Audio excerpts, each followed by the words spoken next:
Arkansas. I love everything here. Give me that thing here. Woo! On your favorite Arkansas sports talk station. Why did that happen in Fayetteville, Arkansas? Dixon Street. It'll get you. Streaming live from Hit that line. .com. You want answers. I want the truth. You can't handle the truth. This is Halftime. Man, that ball got out of here in a hurry. With Phil Elson and Ty Richardson. Phil, you're one of the best baseball announcers in the country, and Ty, you're one of the best up-and-coming young talents in the broadcasting industry. You really do your homework. See ya, D-Mac. Hold on, Matt Ryan. D-Mac not looking back. Touchdown. How about that Heisman, Mark Jones? How do you like it? Wide open again. All right, hold on. It's almost halftime. Oh, goodness. Oh, goodness. We're told, especially here in Arkansas, where I think the phrase kind of started, they remember November, don't they? They remember November. Hopefully they're not going to, they're going to remember this November, at least the way it started, and maybe a November of infamy for the second year in a row for Arkansas football.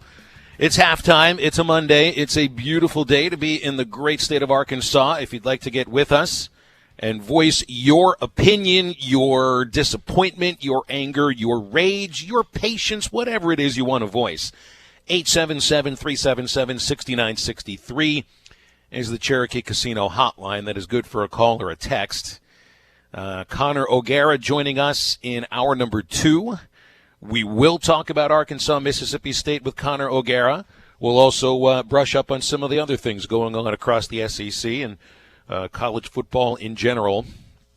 Saturday looked like a beautiful day. Ty Richardson, you were up in Fayetteville Saturday, weren't you? Mm-hmm. It was a stunningly gorgeous day. I kept hearing on the radio how it was picture-perfect weather for football. One team showed up to play football on Saturday, and they were wearing maroon. It was not a pretty picture. 54-24. I remember saying on Friday, you know, if this coaching staff is going to remain intact, and if the head coach, Chad Morris, is to remain at Arkansas for a third season, then you can't suffer any more blowout losses to teams that shouldn't be blowing you out. Auburn, one thing, Alabama definitely another. Whatever happens against LSU is what happens against LSU. But 54-24 against this Mississippi State team just doesn't make any sense to me. So it's another blowout loss. Forget about the positive feelings about being that close to a victory against Texas A&M or against Kentucky, because pretty much you've had, one-quarter games now for the last 3 weeks. And those first quarters have been ugly. And it certainly was again on Saturday, 14-0. It was 17-0 before you could bat an eyelash. 24 points scored by Mississippi State before they were halfway through the second quarter. And, Ty, what did we say? They were going to be running, and that's all they did. And they ran to their little heart's delight. What an embarrassing show for Arkansas football on Saturday. Yeah, and we're going to talk about later in the show if there needs to be a coaching change. And I know a lot of people, when they hear that, it's going to refer directly to Chad Morris, but maybe someone else on the staff or two needs to be reevaluated and possibly lose their job based on what's happened this season and in the previous season. It was just I was sitting next to Seth Campbell with Whole Hog Sports, and he made the funny comparison. Arkansas is about to run DMC'd on themselves. Like, you remember 321 South Carolina, and I thought he brought up a good point because Kylan Hill was getting whatever he wanted in that football game. I heard John and Clay talk about it this morning, averaging more than a first down per carry. And it's not like he had 5 rushes or something. He had a decent amount for running back. So the defensive-wise, they just didn't show up. It kind of reminded me of the Arkansas-Mississippi State game in 2016 where Raleigh Williams did whatever he wanted. The Arkansas offense just flew all over Mississippi State in that football game. I want to say that was a final of 58-42 or something. Both offenses just went over. But the one good thing I was happy about, Phil, Arkansas and Mississippi State, they hit that over, baby. It was 58, and they cleared that sucker by a bunch of points. It was your money ball, that's for sure. You hit that one. You haven't said anything about Sam Loy's best day as a Razorback yet. I thought you might point out how well he punted. Well, there was one that like the kicking coverage the punting coverage screwed him on, and it's happened several times this season. It's not like he's been spectacular by any means, but there's been a couple inside the 10, the 15, the 20 that he's placed pretty well, and the kicking coverage has let him down and just let the ball drop in the end zone. So a little frustrating if you're Sam Loy and then Barry Lundy Jr. as the special teams coordinator. I mean, more than anything, it was frustrating. Loy went out there to punch 6 times, and Mississippi State, a team that hadn't scored a first quarter point since week number 2, only punted twice, and they scored 14 points in that first quarter en route to the blowout win. It looked like we hit the over as far as Arkansas quarterbacks were concerned, though, Ty. I think what was the over-under on 2.5 at quarterbacks? I think that's what the line would have been. And Ben Hicks made the start. I will assume it will be the last start that Ben Hicks makes at Arkansas, unless there's an injury to now the official 1 and 2 quarterbacks, according to the Arkansas depth chart, which was released just before we got on the air and just before Chad Morris started his press conference comments, which we'll try to recap later on during this first hour. John Stephen Jones and KJ Jefferson are listed as the I didn't look at the depth chart time, but is there an or between the two of them, or are they 1 and 2 right now? I need to look at it too because I have not seen that yet. I just saw Andy put it out on our Hit That Line AR Twitter that John Stephen Jones was 1, KJ was 2. I need to figure that out real quick. It'll be up there, but interesting that they announced the quarterback thing. Well, yes, because honestly now, I mean, how many games do you need to be able to tell that your quarterback play is dragging you down? And look, it's not that KJ Jefferson or John Stephen Jones could have brought Arkansas a victory on Saturday, nor could they have done the same thing either of the previous 2 weeks. Because right now the main problem with Arkansas is a total inability to stop an opponent from imposing their will and running ad nauseum against you defensively. This is a broken record now from the last few weeks, Ty, where you know what each team is going to do. You might not know the direction they're going to run or exactly who is going to run, but you know they're going to run. Kentucky ran 54 times. Auburn ran 51 times. Alabama attempted only 38 rushes, and then Mississippi State attempts 57. There are no surprises, none, as far as the opponent's offensive predictability over this last 5-week period, 4-game stretch. But Arkansas has a complete inability to stop an opponent, not just from running the ball, Ty, or running the ball with success. It seems literally like Arkansas's defense is opening their mouths and allowing the opponent to shove that football right down their gullet. I've never seen anything like this before. Yeah, there's just no resistance whatsoever, and it's just frustrating to watch. And this has to do with a lot of young defensive linemen that you have that are playing right now because of some of the injuries like Dorian Gerald suffered earlier this season, and you just have a lot of young guys, and it's a lot easier to tell a young defensive lineman to rush after the quarterback than read his keys, make sure he stays gap sound in his gap integrity and do that. It's just it's a situation right now where Arkansas is just getting pounded over and over, and it doesn't look like there's any way that they can stop it, Phil. No, and it's poor tackling all around. It looks like a poor scheme. I think personnel is part of it. Coaching is a major part of it. And this gets to a question we'll ask later on, as there are some jobs now beginning to be lost across the landscape of college football. Not just coordinators, by the way. Willie Taggart was shown the door by Florida State, and they're going to have to choke up an $18 million buyout just for the honor of not having him coach any longer. Syracuse got rid of a defensive coordinator yesterday. Arizona made a change at D.C. a week ago. It was 6 weeks into the season. Kansas let go their offensive coordinator, and yet here you are. And it's not just to point the finger at one person, but John Chavis's defense has allowed 316 yards on the ground per game in the last 4 games played. So, I mean, yeah, we can talk about quarterback until the moon rises. But until that quarterback or anybody on this team can help stop the run, you're never going to win another football game the rest of the season. And it might take a while next year to get it done, too, with the schedule that you're looking at. It is halftime. We want you to be part of it. 877-377-6963. That's the Cherokee Casino hotline. Get out here, voice your, like I was about to say, pleasure or displeasure. If you have pleasure watching Arkansas football right now, then you are a sadist. And we are brought to you by Breeden RV in Van Buren. Picture perfect weather to get outside and enjoy camping. They're having the year-end clearance sale right now at Breeden RV and Power Sports. You'll find great deals on new RVs, travel trailers starting at $99.95, and fifth wheels that start under $30,000. Plus, all new customers at Breeden RV get maintenance for life for free. Go to BreedenRVs.com for more information. We'll come back. More halftime. Your texts, your calls on ESPN Arkansas. HitThatLine.com. Missed a segment or interview? Check out the Halftime Pod at hitthatline.com.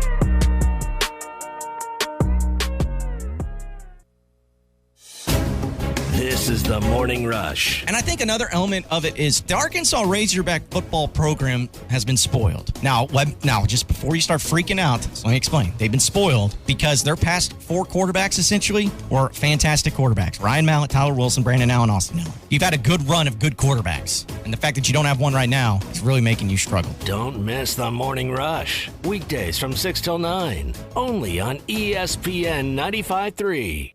This is Mark Hurst. Late fall and early winter are my favorite times of the year. High school football playoffs, time spent with my sons at deer camping in the duck blind, and the holiday season begins. November and December are also great times to take advantage of any remaining dental insurance benefits before the first of the year. Give us a call today at 474-1972 and let us help you maximize your remaining insurance benefits. Or if you don't have dental insurance, ask about our dental discount plan. Hurst Family Dental Care, a name you know and a name you can trust.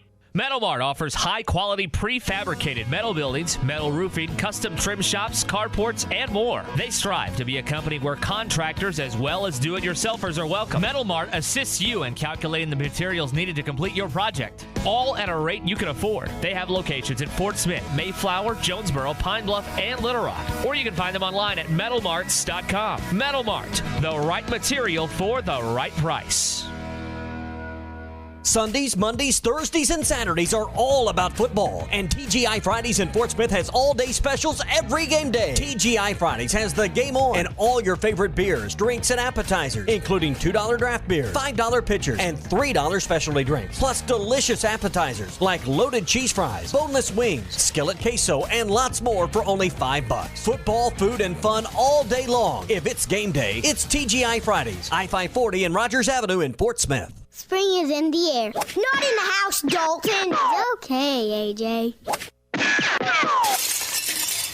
Aw, snap, I told you not in the house. Red Kool-Aid all over the white carpet. Mom and Dad are gonna... It's okay, AJ. I can't believe it. We're so in trouble. I told you so.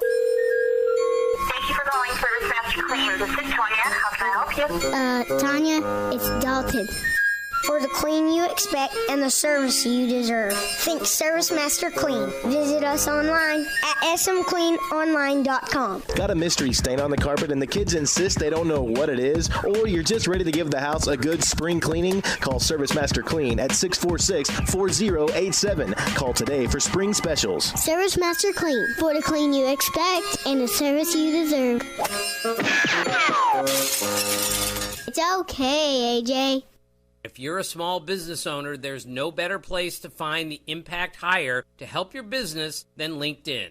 LinkedIn Jobs takes the time to learn more about who you're looking for and then recommends qualified candidates from their community of engaged and career-minded people, candidates who you likely won't be able to reach anywhere else. The truth is, over 70% of the U.S. workforce is on LinkedIn, and posting your job on LinkedIn gives you the best chance of finding and starting a conversation with your next star recruit. It's no surprise a new hire is made every 8 seconds using LinkedIn. So build your winning team by posting a job on LinkedIn and visit linkedin.com/sports to get $50 off your first job post. That's linkedin.com/sports for $50 off your first job post. LinkedIn.com/sports. Terms and conditions apply.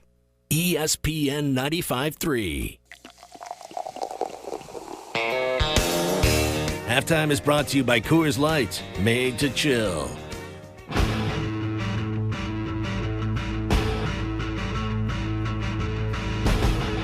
You're listening to Halftime with Phil Elson and Ty Richardson. Now it's Jefferson. Touchdown. Simply put, you can't better debut than that one. See this on our feed here, on our video feed. This is my daily Razorback Fun Meter. We got to get this thing sponsored, Ty. It's at 5. It would be close to 10 because women's basketball starts Friday, ranked 22nd in the country. Soccer is ranked 6th in the country. They start their SEC tournament run tomorrow against Ole Miss. Men's basketball starts tomorrow. It should be an interesting season. But football drags my daily fun meter all the way down to 5. Not looking very good right now. I think that's great. That's probably the best element we've added to the show in quite some time. Good. Maybe that just means we haven't been creative enough. Let's see what our callers think about what their fun meter looks like right now. The hotline is heating up. If you want to be part of it, 877-377-6963 is our Cherokee Casino hotline. Let's go first up to Will in Fort Smith. Hey, Will, what's your daily Razorback fun meter at right now? Hey, two of my favorite guys on the radio. You know I'll be brief as usual, but number one fact, Kansas beat Mississippi State. True or false? K-State beat Mississippi State. Yeah, Kansas State beat them. I mean, Kansas State's a good team. Yeah. A home win against Oklahoma. I don't know how Kansas would have done against them, though. That makes me feel a whole lot better. I'm sure it Number does. two, our boy Chad has redshirt 17 of 25 freshmen this year that he can play the rest of the year. I guess that means you should have a completely different looking football team for the next 3 weeks. Certainly, you don't have Cheyenne O'Grady playing tight end any longer. Neither of the two quarterbacks that started a game for you are even listed on the depth chart now. So, and that doesn't even lead to some of the other positions I think you're talking about. I think the question would be, Will, are these freshmen who are being redshirted going to play for Chad Morris next season too? Well, you know, in my opinion, no, unless they win against Western Kentucky and Missouri. But three, we got the worst offensive and defensive lines in the country. I mean, you cannot continue to give up that many points. It's almost like before we get off the bus, they've got 17. And then we turn the ball over. But last but not least, I have to say to you that if you fire a coach after year two, you're going to have to pay a big buyout to the next one because nobody's going to want to come. All right. Appreciate that phone call, Will. I still think somebody, if you make a change, it's an SEC job. It's got great facilities. Somebody would want to coach here, I would imagine, as long as they are given the idea that they're not expected to go to a bowl game in either of the first 2 years and maybe have a little more patience. So who knows? Here's the thing I think right now. Nothing that Chad Morris is doing right now is working for Arkansas. So you can say patience this, patience that. Nothing is working right now. There hasn't been any improvement. Let's go back to the Cherokee Casino hotline. Eddie in Clarksville. All right, Eddie, got a couple minutes for you. Take to it. Good afternoon, gentlemen. First of all, I'd like to start off and say one thing. You'll never meet a more passionate fan in any fan base than Eddie from Clarksville. But since we don't have anybody on an administrative level that will step up and say enough is enough, Eddie from Clarksville is. And I called in on post-game. I'm ready for some spring cleaning, and I want to start with Mr. Davis. Sir, you're fired. And with that, if he had any inkling, any backbone at the U of A, how vested, I'm going to say, even though 100-year check, I had to say did not hire this coaching staff, but if he was vested in our program and loved our program, he would have walked out just when that game ended and said, sir, you're fired. But Eddie's not through with the spring cleaning because you cannot change what you do not acknowledge. And we made some bad decisions since Frank Bull. Leadership is missing and decision-making. And we made some poor decisions on a board of directors, and I'm tired of it. I mean, I'm tired of every time this coaching staff, whoever approved his hire, needs to be run out of Fayetteville today. I mean, it's evident their incompetence. I mean, every time they step out on the field, they embarrass themselves and they embarrass our program. And when they embarrass our program, I cannot take it. All right, Ty, you want to answer what he's got to say there? That he should fire Chad Morris? Again, I'm not going to be the one that says that. So. Body language says a lot, doesn't it? Yeah. The photo of Hunter Yurachek that was circulating from the press conference. That was bad. That was one of the longest faces I've seen in a long, long time. Yeah. Really. Hey, and it's been interesting, by the way, to follow Eddie's changes and evolution throughout this season. He went from all in on Chad Morris. Remember what his nickname was for him? The Good Shepherd. The conductor of the hog train. That's exactly right. To sounding a little more resigned to the idea that, yes, it would be another rebuilding year, but that this might still be the right coach to take you in the right direction. And now, it's not quiet Eddie anymore. It's not happy Eddie either, and it is spitting fire Eddie like a dragon. Billy in California on the Cherokee Casino Hotline. Billy, what's up there in the Golden State? Hey, gentlemen, how we doing? We're just all recovering from these fires, kind of like the fires going on up in Fayetteville, Arkansas. I mean, I'm not going to talk about the coach.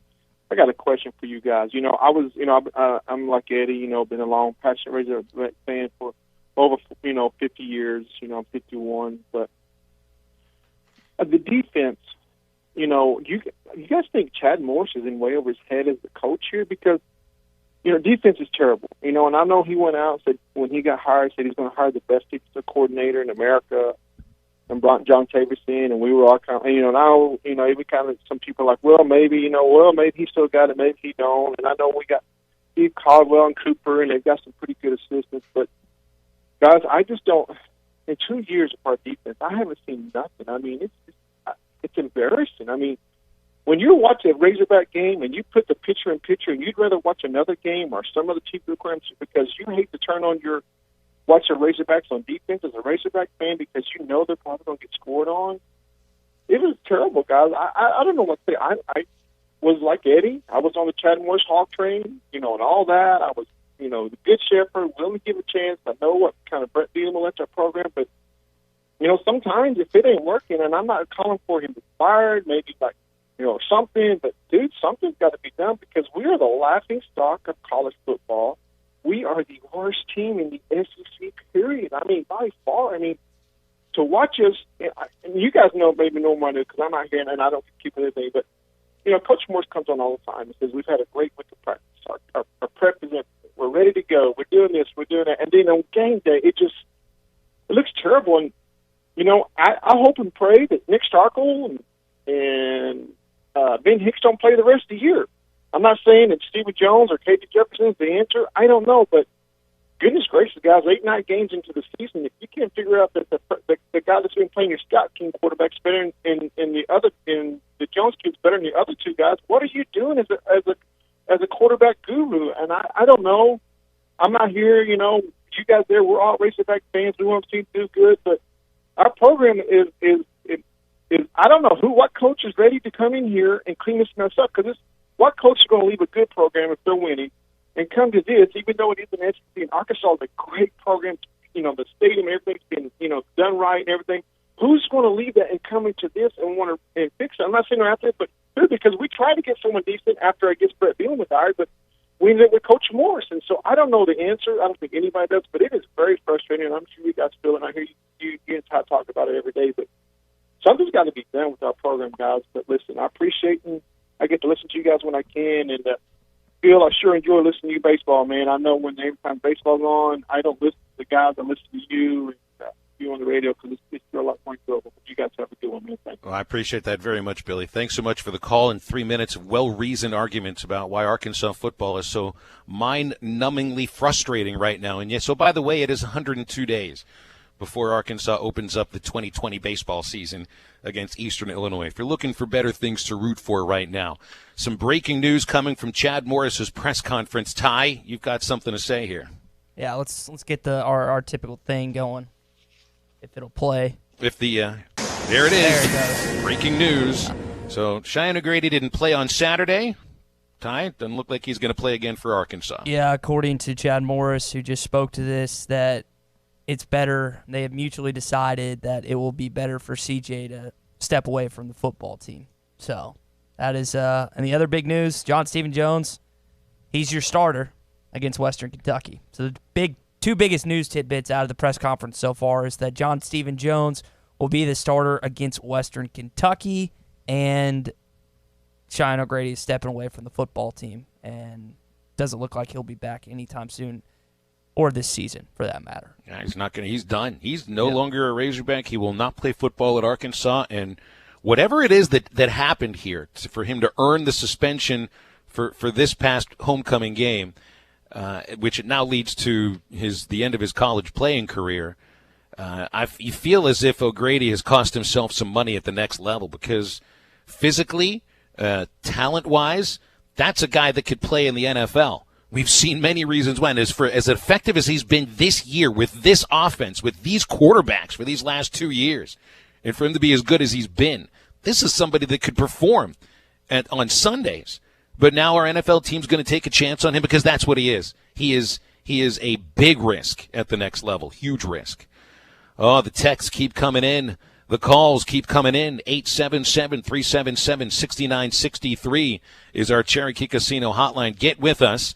We are brought to you by our friends at the Fence Man. If you're looking for a business that needs more security or maybe more curb appeal, a new fence from the Fence Man can give you both. They specialize in custom installations and been doing it for over 40 years. Ask about gates, ask about controlled access card readers, and the Fence Man is there for a quick, no obligations quote. Call Henry at the Fence Man, 479-782-3936. The Fence Man is a division of Quantum Property Services. And the calls and texts keep it coming. It is a frustration Monday across the natural state. 877-377-6963 to get with me and Ty. And we will continue talking about Arkansas football, whether hell or high water, after this break. Missed a segment or interview? Check out the Halftime Pod at hitthatline.com. Right now, I'm holding a perfectly ice-cold Coors Light. You know how I know it's the perfect temperature? Because the mountain on the can is blue. And also, it's really cold. Every Coors Light is cold filtered, cold lagered, and cold packaged. Notice how many times I said cold? 3 times. It's that cold. So make sure the mountain on your can of Coors Light is blue, because that means it's ready to enjoy. 2019 Coors Brewing Company, Golden, Colorado. Celebrate responsibly. Art's Barbecue and Burgers has the best burger in town. And every Saturday, enjoy any burger at Art's and get $1 off. Try Art's Bacon Cheeseburger, topped with house-smoked bacon, or the Art Attack with bacon, ham, and a fried egg. And all of Art's burgers come with a mound of fresh-cut fries, or upgrade to Art's homemade onion rings. $1 off all burgers every Saturday at Art's Barbecue and Burgers, 8203 Rogers Avenue, next to Aaron's in Fort Smith. Elite Roofing is a locally owned roofing contractor. If you're building a new home or maybe need a new roof on your existing home, Elite Roofing can take care of you. Elite Roofing is known for their dependability and reliability. Just ask any of their satisfied customers. They are licensed and insured, and references are available upon request. If you need a roof, call your local roofing contractors. Elite Roofing, 478-8668. That's 478-8668. Elite Roofing, 478-8668. We can all use extra table space for holiday dinners. Stop at a Metters Lumber True Value for the 6-foot deluxe folding table at just $34.99. It's lightweight and easy to carry. It folds in half for easy storage and has a top that won't chip, peel, or stain. For extra seating, pick up one or more all-steel folding chairs too, just $13.99 each. Head over to Metters Lumber True Value for these bargains of the month and other great deals while supplies last. Keep your stuff yours. Would you spend less than $500 to secure your home? Guardtronic offers a home security package for only $425 and $19.95 a month. If an alarm goes off, Guardtronic makes the call to get you help 24/7, 365. Celebrating 60 years in business, Guardtronic is a family-owned business, now in the 3rd generation of folks who want to make sure your stuff stays yours. Call them today, 785-2323, or visit Guardtronic.com. License E050. Thank goodness that the fall season is upon us. And with this special time of year comes football, cooler weather, changing leaves, and free internet and phone service from Pinnacle Telecom. That's right. Switch your phone and internet service over to Pinnacle Telecom and get your first month free. Take advantage of Pinnacle Telecom's fast fiber internet and or hosted telephone service, and your first month's bill is on us. So let Pinnacle Telecom make your fall even better with this one-of-a-kind first month free promotion. Pinnacle Telecom. Tomorrow's technology today. ESPN 95.3. Touchdown! Halftime is brought to you by Supercuts. Who supports local teams? Supercuts. We're super into the movement. Yeah, they got it going on.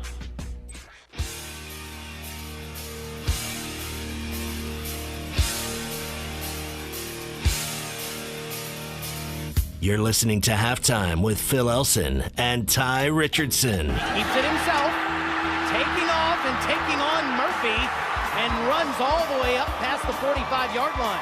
Listen to this crowd come alive. Ty wanted to put some new highlights in for our comeback. So that's John Stephen Jones' first touchdown. And he asked for some songs during from my generation. So that is Rage Against the Machine. And they are reforming after 20 years. Do you know anything about Rage Against the Machine, Ty, or do I have to tell you about them on Thursday? I think you might have to tell me about them on Thursday. Got a little generational gap. I think you'll like Rage Against the Machine, especially if you put Rage Against, Arkansas football as your theme. Cherokee Casino hotline continues to heat up. JT in Hot Springs texted in saying, did I say that Arkansas has given up 316 rushing yards during the last 4 games?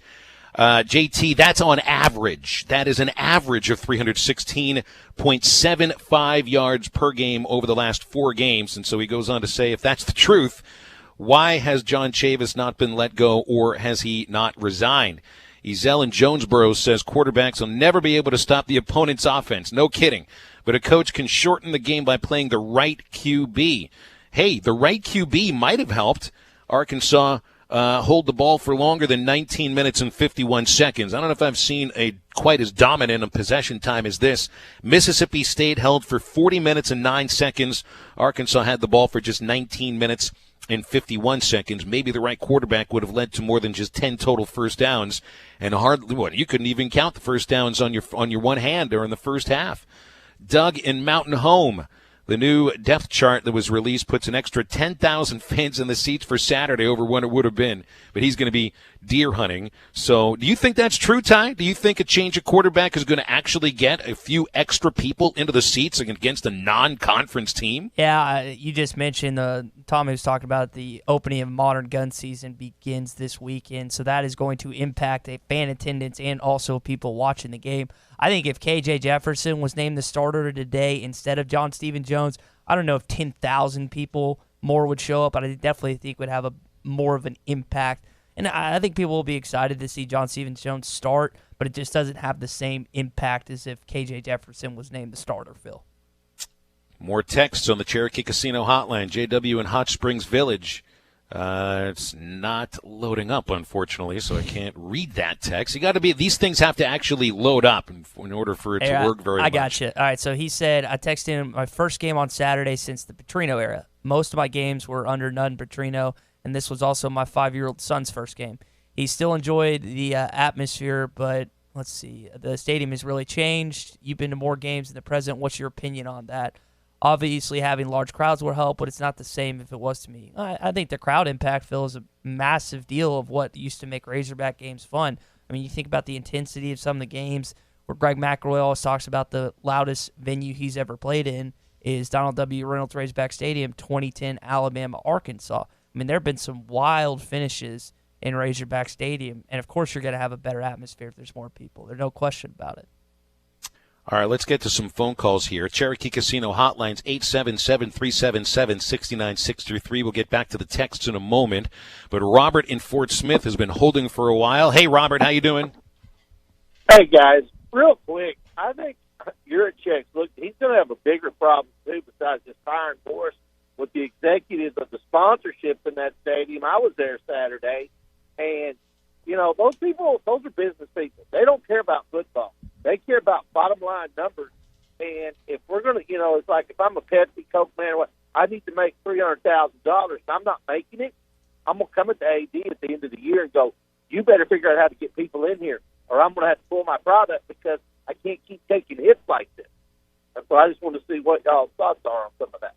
52,256 was the announced attendance. That's tickets distributed. If you're just going by that number, it's the lowest attendance at an Arkansas football game since the stadium expanded. Well, that was in 2001, so this is an 18-year low of attendance. And still, there were how many people do you think were at the game, Ty? I read some accounts, and some people thought there might have been like 35,000, so you didn't even have a half-filled stadium. I'd say that's just an accurate throw a dart at the wall guess. I feel like that I'm always off when it comes to determining how many people were in Bud Walton Arena, Bob Stadium, or Donald W., but there definitely was not 50-something thousand there. I can guarantee you that. Back to the Cherokee Casino hotline. I'm sure there's more than one guy in Fort Smith named Will, or is this the same Will in Fort Smith who called in earlier during the show? Hello. No, this is a different Will. Yeah, sounds different. Okay, Will, it's all you. So there's a lot of things to be said with what's going on with the program. But what about the guy from Clarksville? Do you think he ever actually played football or knows anything about football? He calls in and acts like a complete, excuse my language, but moron. I think you're speaking about Eddie, and I don't know if Eddie played football or not. He's definitely the loudest and most talkative of our callers. Right, and I'm sure you guys enjoy that. That's good stuff. Good for the ratings. I don't know. I don't know if 4-minute calls are good for the ratings. Right. Well, dude's a trip. But anyway, does anybody know that we had a huge rebuilding underway? That this man took under, and that any business, especially any business or especially with a football program that's down, it's been down. It was the cupboard was left below. I mean, it's like a refrigerator with no food in it, no meat, no potatoes. You know what I mean? Nothing but spices. And our offensive line and defensive line they're not very good. And that was supposed to be quote unquote from the man from up north from Whiskey or whatever. He come down here promising we're going to do this, run out down Alabama's throat. He was a fraud. He won. He went to the Rose Bowl, and that was his, ammo. And Michigan, Ohio State were down. And one year he went because they were on probation. So I'm just saying, the man Chad Morris, who recruited Sammy Watkins, and I could go on, but I'm not. But you've got to give him a little bit of time. Just like the guy who called earlier said, otherwise nobody's going to want to come here. We do have a beautiful stadium. We have all the facilities in the world, but if you can't give somebody, he's had one full recruiting class, and it was supposedly everybody was so excited about it. Now everybody's ready to throw him under the bus. First of all, our fans need to get a hold of themselves and realize that we're not the University of Miami in the 80s or Alabama and have all that tradition. I mean, where we can just go out. It's a little bit tougher for us. So you have to give him some time. However, the assistants can go, especially John Chavis, who's just sitting up there collecting a check, because we don't have LSU talent in a defensive backfield on the defensive side of the ball, period, or A&M's, in A&M, in Texas, they have all that. I'm just saying, the point is, we had a huge rebuilding job. Huge. I mean, let's get it. Even with Petrino here, if he would have coached the last year, we had Tyler Wilson and, I can't think of the wide receiver's name to play for the Steelers. Those were our explosive players for the most part. There may be a couple more I can't think of right off the top of my head, but my point is that, I mean, you know what? When you sit back and you listen to all this all year long, we already knew we were in for a tough year.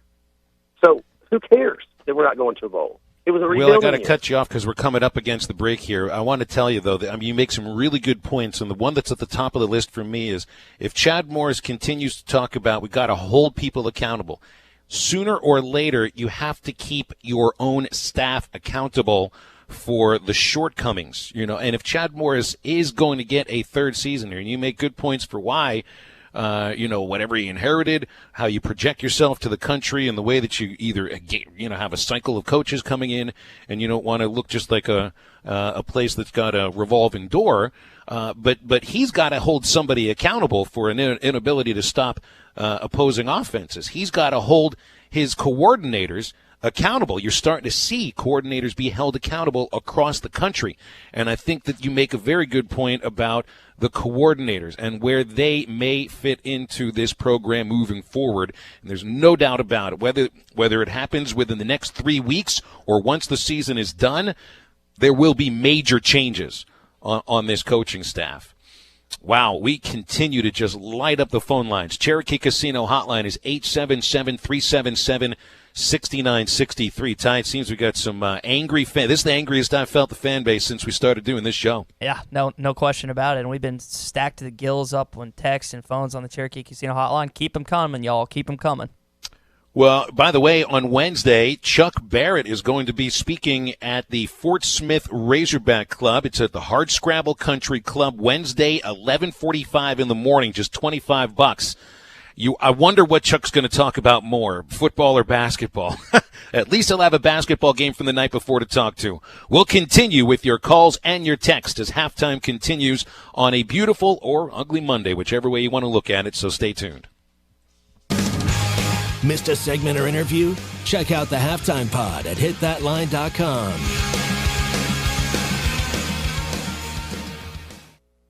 The largest sporting event in the state of Arkansas will happen Saturday, November 9th, and it's not college football. And Jelco Outdoors is getting you ready for opening day of Modern Gun Deer Season, a tradition like none other. World-famous ground blinds, $20 off. Summit Viper SD Climber Stand, $50 off. Sitlock Vapor Waterproof Jacket and Pants, $20 off. All Mossberg Deer Rifles, $20 off. Good luck and safe hunting. And remember, a great hunt begins at Jelco Outdoors in Fort Smith. We did it again. Evans Body Shop has been voted the best independent collision repair shop in the River Valley for the second year in a row. None of it would have been possible without our top-notch crew and our customers, friends, and family that take their time to vote for us. We would like to say thank you. We are humbled by the continued loyalty and support from our community and staff and will continue to go above and beyond every day. Evans Body Shop, 412 Gordon Avenue, Van Buren. Come by today and see why we say Evans Body Shop, where we meet the nicest people by accident. Did someone say, I'm hungry? Visit 906 Cocktail and Cigar Lounge on the Avenue. Try the new panini sandwiches like the Chicken Pyro or the Cubana or the signature 906 wings. Jumbo wings roasted with honey bacon jam. Want some spice? Try the black and blue wings. Experience their salads, flatbreads, coffees and desserts, top shelf wines and liquors, premium beers, world-class cigars, all in an atmosphere that feels less like a lounge and more like a destination. Sample, indulge, escape. 906 Cocktail and Cigar Lounge. Treat your appetite on the Avenue. Arkansas Valley Electric Cooperative is excited to introduce Wave Rural Connect, bringing state-of-the-art fiber internet, TV, and phone services right into the homes of all their members. Get amazing fast fiber internet 100 megabits for only $49.95 per month, or 1 gigabit for $79.95 per month. Go to waveruralconnect.com to find out where they're installing in your area, or call 1-833-4WAVE-RC. Arkansas Valley Electric Cooperative and Wave Rural Connect, changing the communities we serve. Protection with possibilities. Have past losses made you cautious about taking on risk with your investments? Are you concerned that your savings are not generating the returns you need? If you are interested in protecting your money and capturing potential investment growth, contact Brad Lewis at United Financial Advisors at 242-7466 or ufadvisors.net to see whether market-linked CDs may be the right solution for you. Securities and advisory service offered through Royal Alliance Associates, member FINRA, SIPC. United Financial Advisors is a marketing destination. Hey dads, do you have an athlete in your house that is looking to take their skills to the next level? XL Speed Training at the Fort Smith Athletic Club has the proven results to maximize your athlete's potential. Designed for both male and female athletes of all ages and various sports to improve mobility, endurance, agility, and vertical jump. Take your game to the next level with XL Speed Training. Call Mike Johnson at 479-926-0193. That's Mike at 479-926-0193 at the Fort Smith Athletic Club. It's football season and the right play is at Hertz Car Sales, 2810 Midland Boulevard. Their business is quality used cars at a great price with their #1 goal of passing the savings on to you. The latest makes and models, low mileage vehicles with an overall experience that can't be matched. Make the short drive to 2810 Midland Boulevard today and find that there's no better way to buy your next vehicle. Call them today at 783-1722 or check them out online at buyfromhertz.com. Hertz Car Sales. What are you waiting for? At Chambers Bank, our Arkansas roots grow deep, and you can trust us as your partner for every banking need. From a simple checking account to your first home loan, whatever you need, big or small, we are here for you. With 18 convenient branches throughout the state and a full suite of online banking options, we will always be available when you need us. Family owned in Arkansas since 1930, Chambers is your full-service community bank. Bank with trust at Chambers Bank. Member FDIC, Equal Housing Lender, NMLS 631520. ESPN 95.3. Halftime is brought to you by Coors Light, made to chill.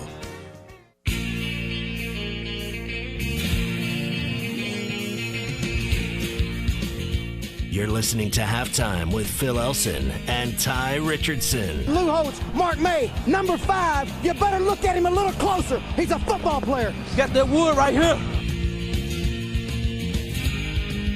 Well, the Cherokee Casino hotline is lighting up like a Christmas tree. You have your Christmas tree up yet, Ty?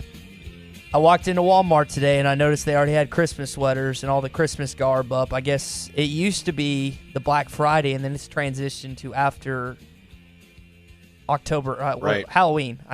Sometimes it's now started right after Halloween. Yeah, it's wild how much they've already transitioned. I mean, we are, more than a month and a half away from Christmas and stuff.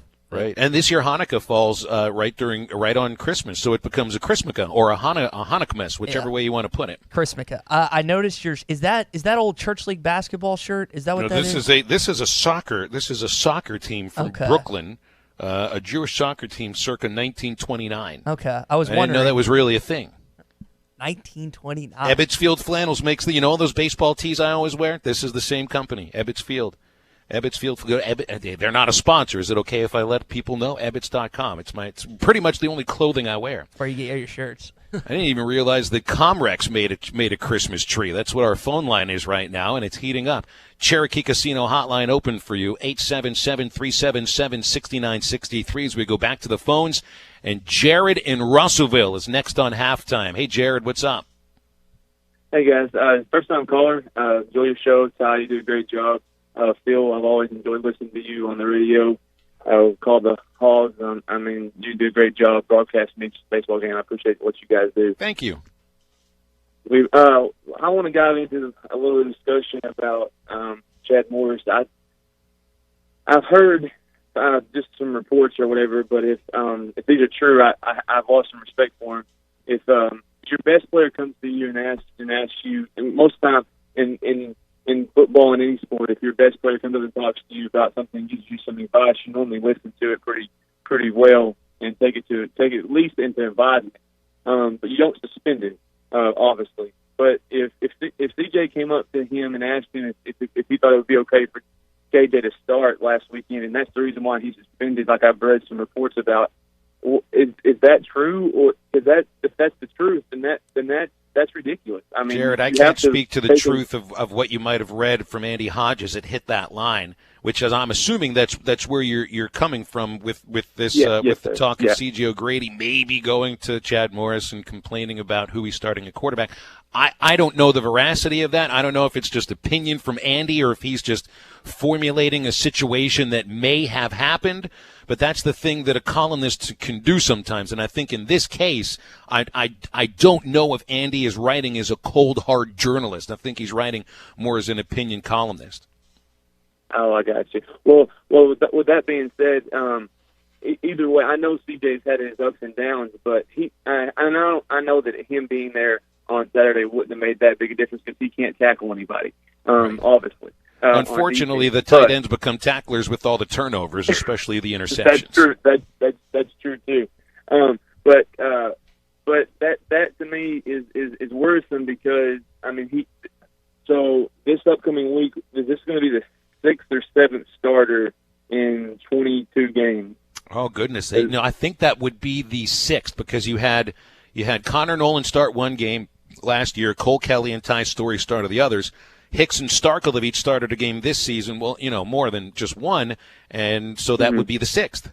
And potentially you're going to see a seventh, because who knows who starts against LSU and Missouri by now. It feels like a double-sided coin flip. Exactly right. And the quarterback position is not to hear and say about everything that's going on. The offensive line are both really, really bad. But the thing that's driving me crazy is that there's not one sense of improvement. You can't, I understand people saying this is going to take time. This is going to take time. I understand that. I understand that completely, because there was nothing left here when Bielema was fired. But with that being said, you should be able to win all these non-conference games this year. That should have been the minimum of what you saw, and you should be competitive in all of your SEC games, in my opinion, because most of these guys. We're talking about 70% of these guys are Chad Morris's players now on this roster. So we have to understand that yes, we need to give him he needs time. But also, there's no improvement. Even the fundamentals are not being taught right, and so that's the scary part for me. I don't think he deserves another year in my opinion. Even if he beats Western Kentucky, I think we're going to get beat by Missouri. I really do, and I know we're going to get killed by LSU, because there's no sense of improvement throughout this season. So I think I'm going to listen. Thank you, guys. And I think that gets to the heart of the other side of Will from Fort Smith's argument, is that if you're going to preach patience, at the same time, there's got to be market improvement, or at least something you can point to that looks like improvement. And if you're going to inherit a dumpster fire, then you got to be the coach that dumps water on that dumpster fire, or at least tamps it down in some way. Right now, it's lighter fluid. That dumpster fire is taller than it was over a year ago. That's the other side of this argument. If you're going to preach patience, you've got to see visual improvement, and it just isn't there right now. I think if you beat Western Kentucky and are competitive against Missouri, that he deserves another year. If the opposite of that happens, if you get blown out by Missouri, I'm just assuming that LSU is going to await Arkansas and just crush them. So that's just the assumption I'm bringing in. But I think if you beat Western Kentucky and they're competitive against Missouri, you get another year. I know a lot of fans listening right now don't like that, but it's really, it's Arkansas is in a tough situation with Hunter Yurchek, because we've had a number of callers mention this already. You don't want to be the revolving door. Bielema had his time. He ultimately showed his cards that you thought he was going to get Arkansas to a certain point, and then they just absolutely flattened out. And Morris, there's just still flat. There hasn't been any spikes or anything in the start of his tenure. And it's a rough situation right now, Phil, that no athletic director in America would want to inherit. Chad Morris does announce John Stephen Jones will be the starting quarterback against Western Kentucky, with KJ Jefferson backing him up, and he continues to say the moment hasn't been too big for John Stephen Jones. There's been no moment for John Stephen Jones. A second-half touchdown against Alabama when you were getting crushed is not a moment. Whatever he did against Mississippi State is not a moment. It's not about the moment being too big. It's about a quarterback playing against second and third stringers. And maybe you get better quarterback play this Saturday, but I'm not going to guarantee it. JD in Greenwood has been on hold for a while. JD, we appreciate your patience. You're on halftime. I appreciate it, gentlemen. It's the first time I've called into your show. I used to call in a lot, I kind of backed off, and I listened to a lot of Hog fans, and listened to the young man, from Clarksville, talking about being a dedicated Hog fan. I'm sure he is. I think he said over 4 decades. I'm 73 years old, and I've been a Hog fan for 5+ decades. I think what we as Hog fans look at, is where we're going and where we're heading. And to be honest with you, gentlemen, we're worse off today than we was the day that Chad Morris took over. And the reason I can say that is because when Chad Morris came into the SEC, he didn't know what to look for or what to expect. And the first thing he did is he jumped out there and he got a defensive coordinator from Texas A&M that couldn't make it there, Now, our defense has definitely not improved, not one bit iota. But I hear a lot of callers calling in, and they talk about, these young men that's out there, 3 stars, maybe a couple 4 stars, and most of them, the percentage of them 2 stars. But I've coached kids when they were little, and they don't learn a lot, but still yet, they do improve. But our bottom line is the coaching. It's the coaching staff, and that's where the bottom line has got to lie. Because you bring these young men in, they're a 3-star. You should be able to coach them to a 3.5 star. Some to a 4 star. It's not going to happen with this coaching staff. But then, I heard you mention, that T.J. O'Grady is leaving. That's a great, great ball player. And, speculation is, like one writer said, that he was kind of discouraged, as far as, the quarterback. I honestly believe that happened because T.J. O'Grady says, I've got no future here if this is the way you're going to coach this team. Into the beginning of the football game, on the radio, they asked Coach Morrison, who he was going to start and everything. And they mentioned, John Stevens, and they mentioned A.J. They mentioned was they going to start him. Chad Morris said, I'm going to play the player that gives us the best chance to win. In all honesty, gentlemen, Chad Morris doesn't know what it takes to win. He absolutely don't know what it takes to win. And yes, we're taking our losses. Our team is worse now than it has ever been in the history of the state of Arkansas Razorback football program.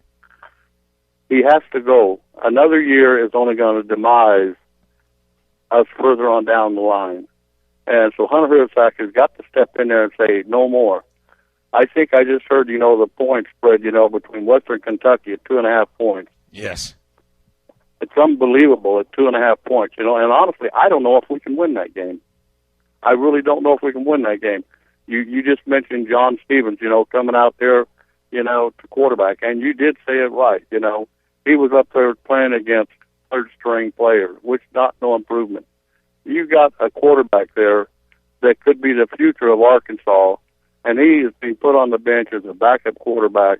He can still play these games and still have his 4 years commitment. So it's time for this team, and it's time for the University of Arkansas. It's time to move on, and let's get somebody that can do the job. JD, thanks so much for the phone call. We appreciate you being part of halftime. And by the way, pump the brakes a little bit on KJ Jefferson, too, because as good as he looked on the last drive or two, that was fourth quarter. You're getting smashed. That's second and third stringers. He does look like a real athlete, somebody that could actually do some things at that position, but you got to pump the brakes a little bit. I guess we're looking for a little sunshine through the clouds. 877-377-6963, the Cherokee Casino hotline. Be a part of the show. We'll be back for the second hour. Don't go anywhere. Great camping weather is just around the corner, so at Breeden RV in Van Buren, we're having our year-end clearance sale right now. Get great deals on new RVs like travel trailers that start at $99.95 and fifth wheels starting under $30,000. Breeden RV is the only dealer that gives our new customers maintenance for life for free. We also have a great selection of pre-camp trailers and RVs to choose from. Now is the time to camp, and now is the time to let Breeden RV in Van Buren show you just how easy it can be. Breeden RV, your home for maintenance for life. Oh, that's an RV.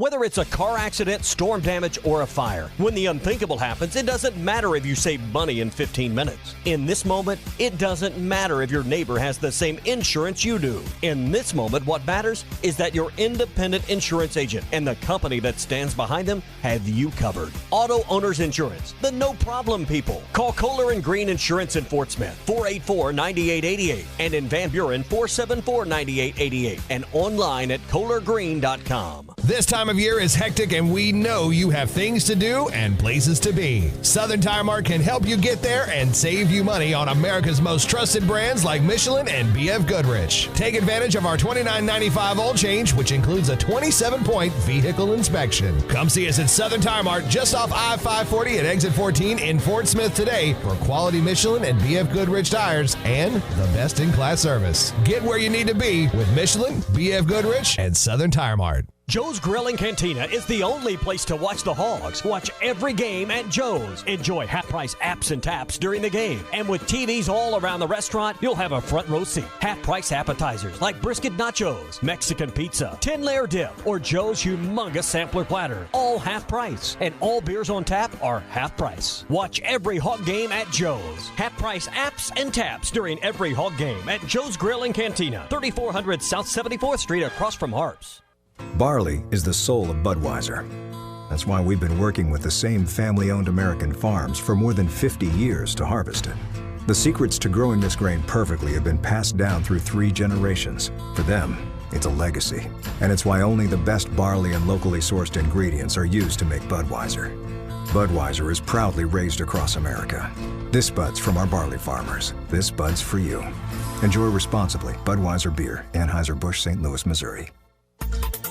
ESPN Arkansas weather. Our weather overnight will have some clouds moving in and our low in the upper 30s to low 40s. Tomorrow, a mix of sun and clouds in the morning, but it should clear up a little in the afternoon. We'll be in the mid-60s. Maybe a few showers on Monday night, partly sunny and low 60s on Tuesday. I'm meteorologist Steve Hamilton with your forecast on ESPN Arkansas. Weather is brought to you by Hertz Car Sales, 2810 Midland Boulevard in Fort Smith. You can call them today at 783-1722 or check them out online at buyfromhertz.com. Radio station. KERX, Paris, Fort Smith, from the Bush and Bushlight Studios. This is ESPN 95.3. Halftime is brought to you by Supercuts, who supports local teams. Supercuts, we're super into the movement. Yeah, they got it going on. Good morning, Vietnam! Broadcasting live from the Bud Light Studio. I love Arkansas. I love everything here. Give me that thing here. Woo! On your favorite Arkansas sports talk station. Why did that happen in Fayetteville, Arkansas? Dixon Street. It'll get you. Streaming live from Hit that line. .com. You want answers. I want the truth. You can't handle the truth. This is Halftime. Man, that ball got out of here in a hurry. With Phil Elson and Ty Richardson. Phil, you're one of the best baseball announcers in the country, and Ty, you're one of the best up-and-coming young talents in the broadcasting industry. You really do your homework. See ya, D-Mac. Hold on, Matt Ryan. D-Mac not looking back. Touchdown. How about that Heisman, Mark Jones? How do you like it? Wide open again. All right, hold on. It's almost halftime. Halftime, hour number 2. Phil Elson, Ty Richardson. It has been this has been a caller-driven show today, Ty. We usually come up with our own topics, do most of the talking. I'd say that you and me have been quieter than usual for this show today. I guess that's what happens when you've been outscored 153-41 in the last 3 weeks and are giving up 1,267 yards in the ground in the last 4 weeks. This is good for radio ratings today. Might as well lose the rest of the games. Gosh. Sure. Let's lose the rest of it. Yeah, typically you and I co-host the show. You're the lead dog. I'm kind of the Robin to your Batman, but we've had another co-host today, and that's the bunch of callers we have. We got 2 more callers on the line now, too. So let's go back to the Cherokee Casino hotline, which, by the way, remains open for you, 877-377-6963. We'll get to some of the text in a little bit, but the callers come up first. Gary in Fort Smith, thanks for holding for a while. Gary, you're up. Hey, guys. Hey, Phil, I know you're old enough to remember this. I know Ty isn't, but you can remember when college football was 3 yards in a cloud of dust. I do remember that. But, obviously that's changed significantly. And I think we're in the midst of another paradigm shift on the coaching side where it was always said, you got to give a guy 4 or 5 years, you got to do this. Well, I think with the Florida State firing Willie Taggart in 1 year and 3 quarters, when, by the way, he won 9 games, which is double what our guy has, and the fan base the boosters raised $20 million for his buyout and his staff's buyout. The days of coaches getting all that time are coming to an end. And I just think there's a shift going on right now. It's going to continue because college football is such a big business. They're struggling to get fans in the stands and keep them there anyway. They just can't afford that time because the more time fans stay away from the stadiums, the more other things they get involved in and interested in, and they never come back. So I just think you're seeing a paradigm shift where I think this is just kind of the start of what's going to be happening with coaches if they don't produce quickly.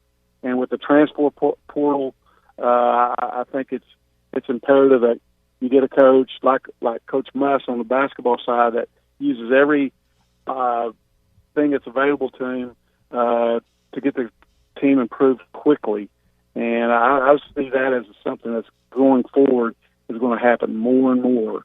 And as far as people thinking that we can't get a good coach in here because we've got a revolving door, as far as I can tell, if they're offering $4 million for a job, there's going to be lots of applicants. I don't care what they're hiring for, but if you're offering that kind of money, you're going to get people interested in the job. So that's just my take, and I'd like to hear your opinion on that.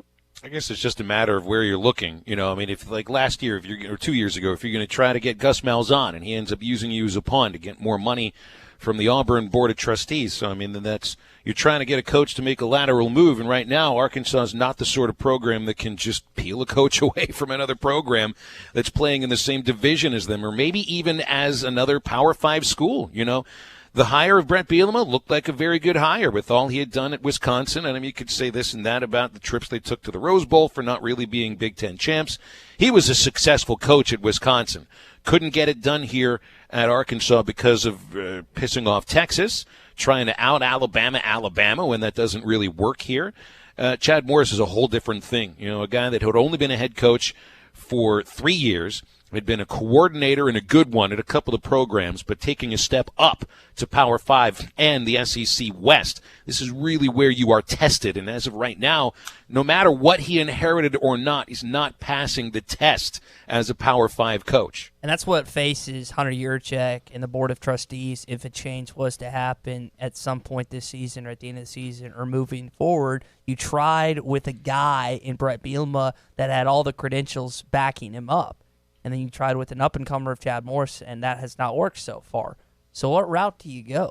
And there's always this idea that it has to be someone with Arkansas-rich tradition and Arkansas in his blood and Arkansas. But we forget that Frank Broyles didn't even go to school here, Phil. He went to Georgia Tech.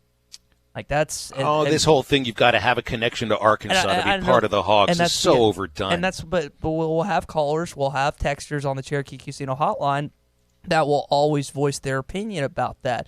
We just need a good football coach. And Chad Morris, to this point at the University of Arkansas, has yet to show that he is that guy. And it's going to take a whale of a turnaround for him to be forgiven by Arkansas fans. But that's what's facing you moving forward, Phil, is the daunting task that you go with a guy with experience, or you go with a young up-and-comer if a change was to be made. Chad Morris at his press conference threw out the "that's no excuse." Quote, when half your starters have been true freshmen, redshirt freshmen, or sophomores, when you play young guys, you're going to have tough times. He goes on to say, that's no excuse. Let me stop the quote there. Yes, you're giving an excuse right then and there. You are giving an excuse. Continue to quote, there are guys playing at an incredibly high level. Who? He points out to Traylon Burks. Traylon Burks had one catch. One catch. That's because your quarterbacks who you've been playing cannot get the ball to your wide receivers. So Burks might be playing fine, but your choices at quarterback have blown up in your face for 2 years now. Carl Levac texted in on the Cherokee Casino hotline. He says, breaking, Hunter Yurachek has entered the transfer portal. I think he's taken off the Razorback red jacket that he wore in that slumped photo from this past Saturday. And Phil, I think his job only heats up, and I'm referring to Chad Morris, the fact that Florida State went ahead and pulled the trigger on Willie Taggart. He's owed $18 million. Mm-hmm. $18 million, and he wasn't even 2 years in. He's a similar situation if something would happen with Chad Morris. And again, I don't know if it's going to happen yet. It all depends on what happens these final 3 games. But that's just a case example of what Arkansas fans and the boosters who want Chad Morris gone, they're just going to show Hunter Yurachek and email him about that. Florida State did it. Why can't we? Back to the Cherokee Casino hotline. Katie is in Bryant. Hey, Katie, you're on halftime. What's up? Hey, thank you for taking my phone call. You got it. No, I've just been listening. I've never called in before, but I'm just baffled by the whole situation. I went to Mississippi State for college, not during the Dak Prescott days, so I know what it feels like to be down in the dumps. But that's expected over Mississippi. I mean, you're dealing with Ole Miss, Southern. Arkansas should be ruling this state like Georgia rules Georgia. I mean, there's just no excuse for it. And then Arkansas fans calling in saying, that nobody will want the job. Are you kidding me?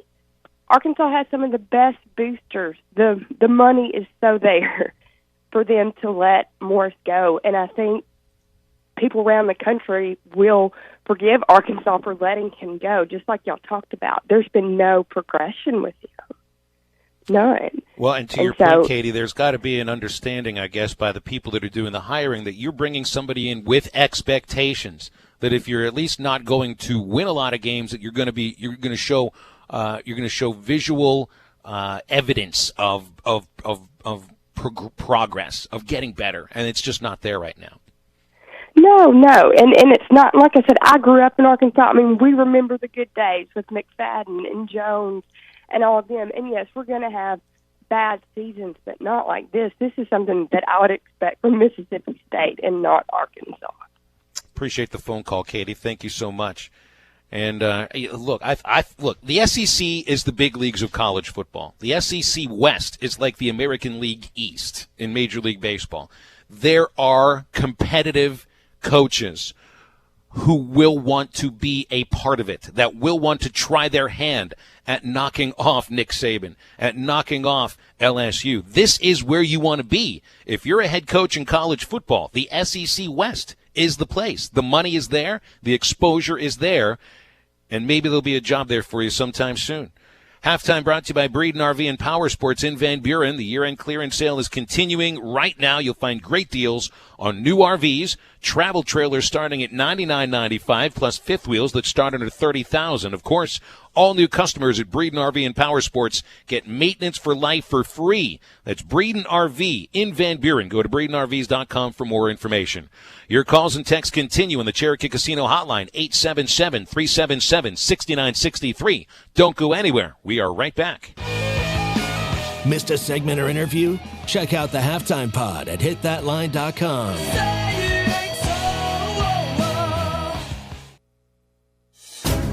This is the Morning Rush. And I think another element of it is the Arkansas Razorback football program has been spoiled. Now, just before you start freaking out, so let me explain. They've been spoiled because their past four quarterbacks essentially were fantastic quarterbacks. Ryan Mallett, Tyler Wilson, Brandon Allen, Austin Hill. You've had a good run of good quarterbacks. And the fact that you don't have one right now is really making you struggle. Don't miss the Morning Rush. Weekdays from 6 till 9. Only on ESPN 95.3.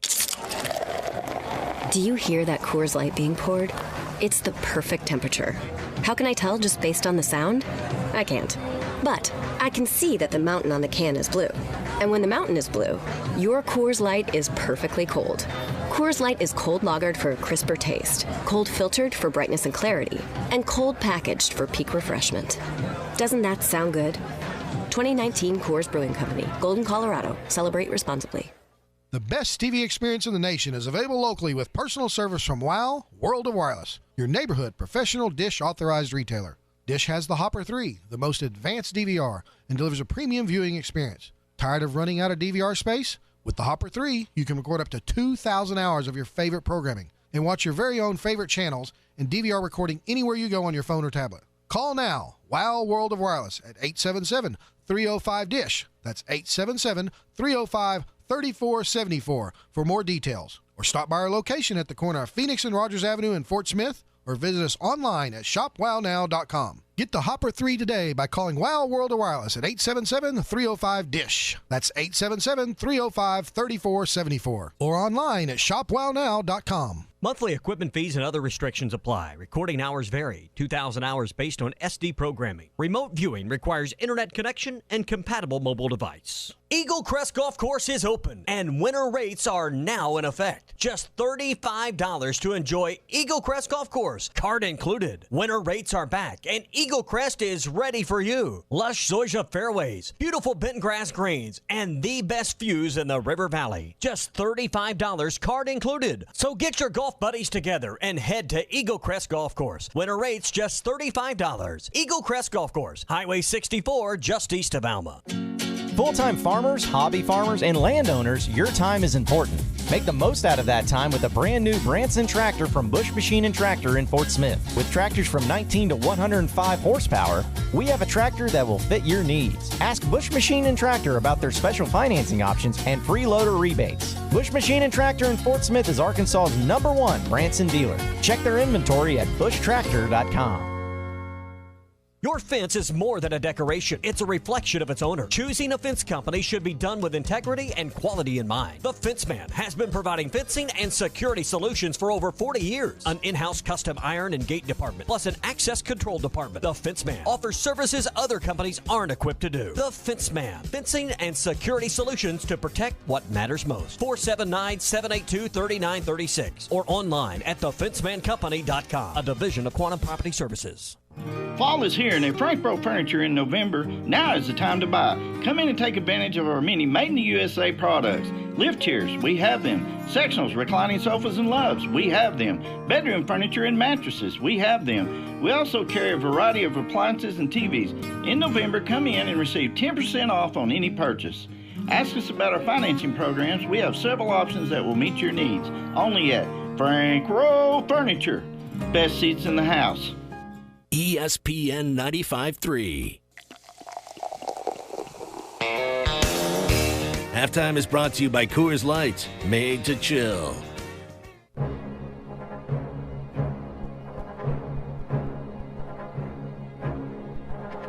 You're listening to Halftime with Phil Elson and Ty Richardson. Wide open in the middle of the field. Hayden inside the 20, inside the 10. Hayden's going to the house.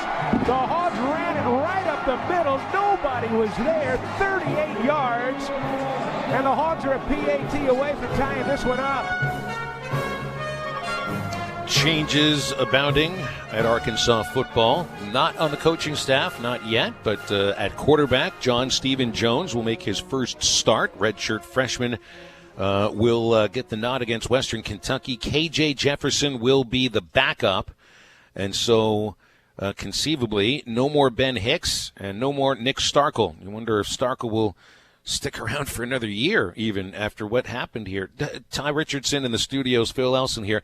Get with our show today. The Cherokee Casino hotline has been red hot. 877-377-6963. Ty, do you remember when, what was the game that Starkel made his first start? Was that the Colorado State game? Yeah, because it followed the Ole Miss game where he came in the second half, gave the offense Right. what looked to be a little bit of a spark. Yeah, the Colorado State was. I remember the conversation the next week being, and you were trying to pump the brakes on people comparing him to Ryan Mallett. Now he's going to set records and all of this stuff. But I thought, and I think you agreed with me, and a lot of our guests did too, that Ben Hicks might not see the field the rest of the season. Starkel would play almost every down and start almost every game from that point. My goodness, it is incredible to see how the storyline is completely changed now, because neither of the quarterbacks who were on the depth chart or even battled for the starting position in August are even thought of being on the field for these games. And you remember, how often did the coaches talk about what John Stephen Jones was doing in practice, as he was the one to get the team into the end zone? And it turns out, you and I both thought, well, maybe he's just playing a Jerry Jones, just a smokescreen for the other two. It turns out now he gets the start against Ty Story. Yeah. Big game on Saturday. A lot of things on the line. 11 a.m. Western Kentucky. Ty Story versus John Stephen Jones. Were you surprised, Phil, that KJ Jefferson was not named the starter? I know he's been placed in that backup spot, and that's obviously further up than he was initially, but I think, judging by the post-game comments that Chad Morris had about KJ Jefferson, is I don't think he believes that he's got enough of a grasp on the offense, as if that really should mean anything by now, because that's what you've been basing the starting quarterback on for the last 2 years, and it hasn't led to good quarterback play yet. But what did he say? We kept it intentionally simple for KJ. Yeah, I got the clip on that. Let's hear what Chad Morris had to say about KJ Jefferson's performance on Saturday. I don't have any regrets of not playing him earlier in the season. I thought he played well today. I thought he did some. We kept it as simple as possible with him, but I thought he did a really good job. Obviously, he let us down, had a big run, and scored a touchdown. I thought it was pretty impressive for your first drive. So let's talk about this. You mentioned how so many people were gun-ho about Nick Starkel doing what he did against Colorado State. They'd said, Ben Hicks will never see the field the rest of the season. And, again, I've talked about this, pumping the brakes on this. And now we have a similar situation where KJ Jefferson on his first drive comes in, leads a touchdown, and I'll give it to him. It was a spectacular drive. I heard Clay talk about this on the Morning Rush. It was a combination of second teamers and some of their first teamers. Like, they had some starters in, some not. But this is another situation where the fan base is just overtaken by one drive that they just need to calm down. It wasn't even a game. It was one drive, Phil.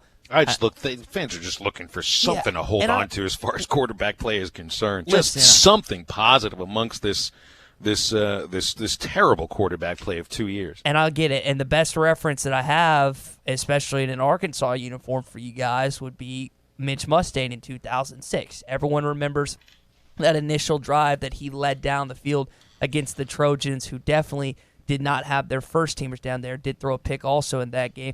But if you look at his statistics the rest of the season, Phil, they weren't staggering. And there was a lot of pressure on him. Obviously, we know about the inside turmoil that was going on with the program with Gus Malzahn and Houston Nutt and the Springdale Five and their parents, just everything like that. But, like, Utah State, he was 9 for 17 with one touchdown. Alabama, 7 for 22 through 3 picks in that game. Louisiana Monroe, 7 for 18 through 2 picks in that game. He did not put up spectacular stats. And I realized what KJ Jefferson was able to do was able to hype up the guys on the field, hype up the fan base, which there was a considerable amount of fans still there. There just needs to be simmer just a little bit. There's a little film on him now, and this is not going to be a guy that's going to come in here and beat Western Kentucky by 35, somehow, some way, go down Baton Rouge, beat LSU, and then finish off Missouri. I hope no one thinks that, because that's not going to happen. But at least he's a true RPO quarterback who defenses would have to respect his ability to run and that size. I think the best part about what you saw from KJ Jefferson was his first run, where he just lowers his shoulder and takes on a safety, and maybe you don't want to see your quarterback do that, but how many of your quarterbacks weigh 235 pounds and getting stronger and bigger? You know, and I don't think he threw the ball very well. He made that one fade route that I think Traylon Burks saved him on with an incredible catch, by the way, by Burks around the defensive back's head.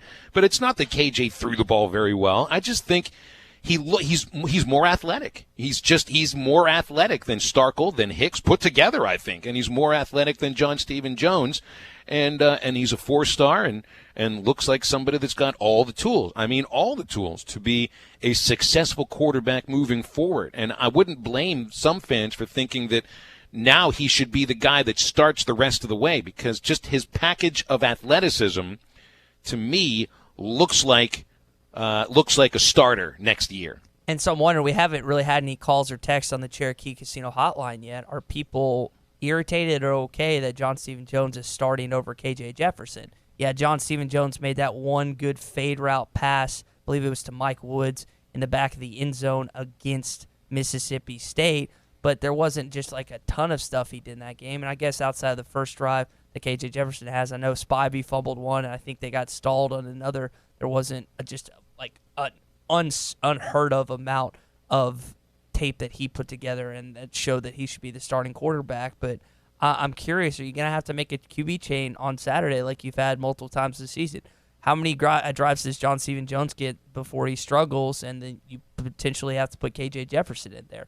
Do you go ahead and have packages planned where you pull John Stephen out and play KJ Jefferson for certain drives, certain plays? It's just an interesting dynamic that all of a sudden is just not just it's no longer Hicks Starkel or Hicks JSJ or Starkel JSJ. It's now going to be JSJ and KJ Jefferson that you'll see on Saturday, and it'll be interesting to see how the offense flows with them two at quarterback. So maybe is this an audition for what happens next year over these next 3 weeks? These will be the two quarterbacks theoretically that would battle for next year's starting job if they decide to stay here, if there are no changes on the coaching staff.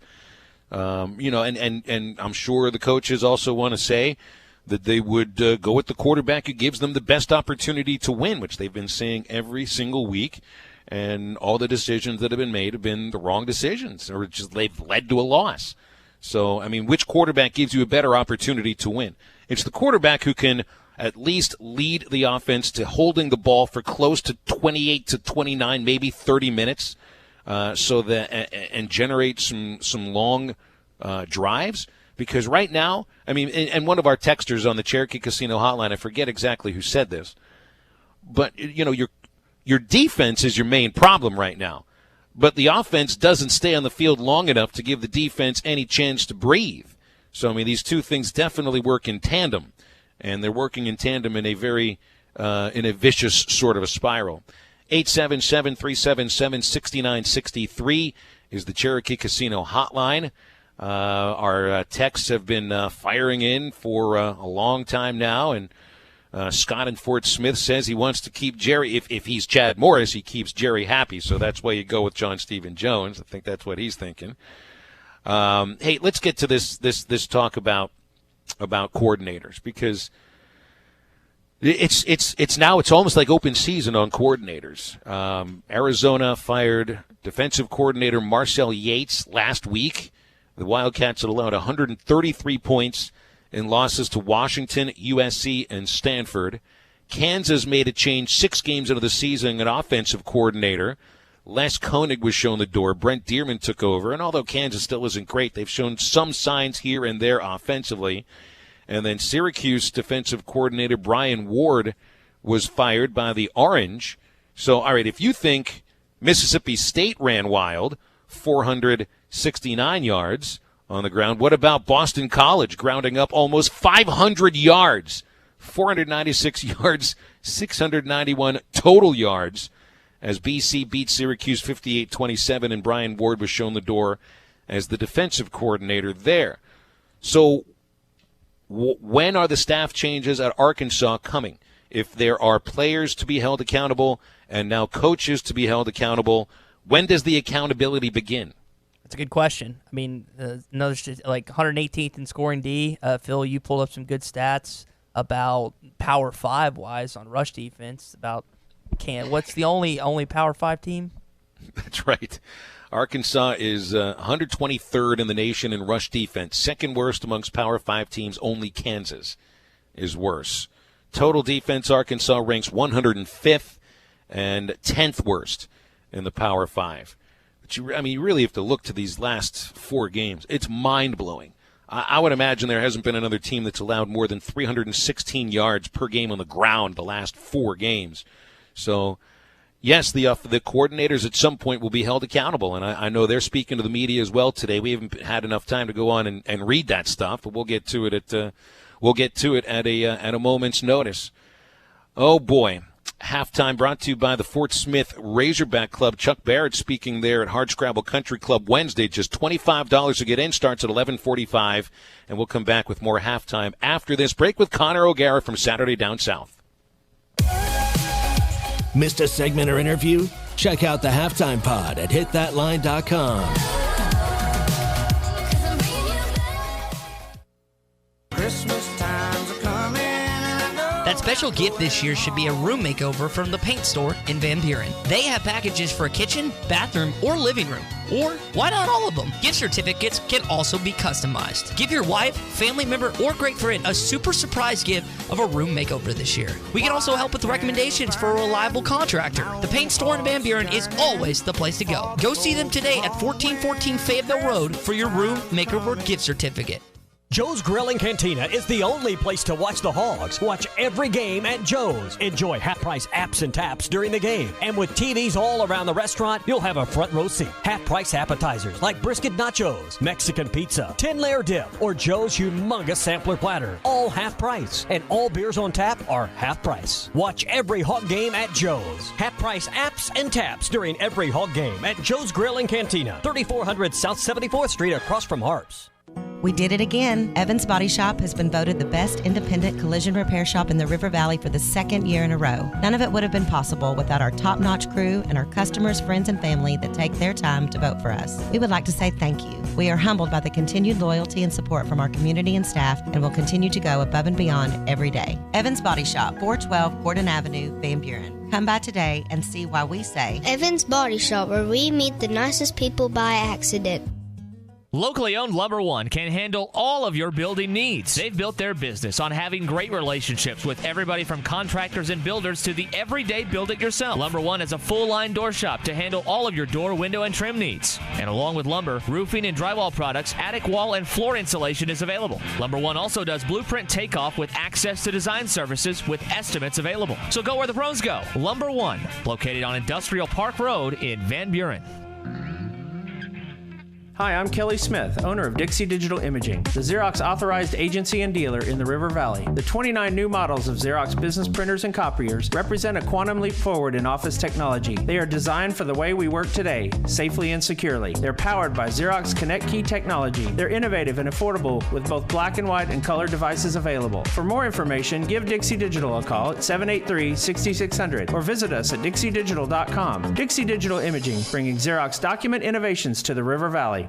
True Grit Running Company is where perseverance meets passion. Whether you're training for your next marathon or just comfortable shoes to keep up with your kids, we have the gear to help you reach your goals. With our slow motion gait analysis and our extensive product knowledge, we have the right pair of shoes for you. We also carry apparel, nutrition, hydration accessories, injury prevention gear, and recovery products. We offer classes, workshops, and group runs. Lace up, show up, and get your grit on. True Grit Running Company, 6808 Rogers Avenue, Suite B, behind Chick-fil-A.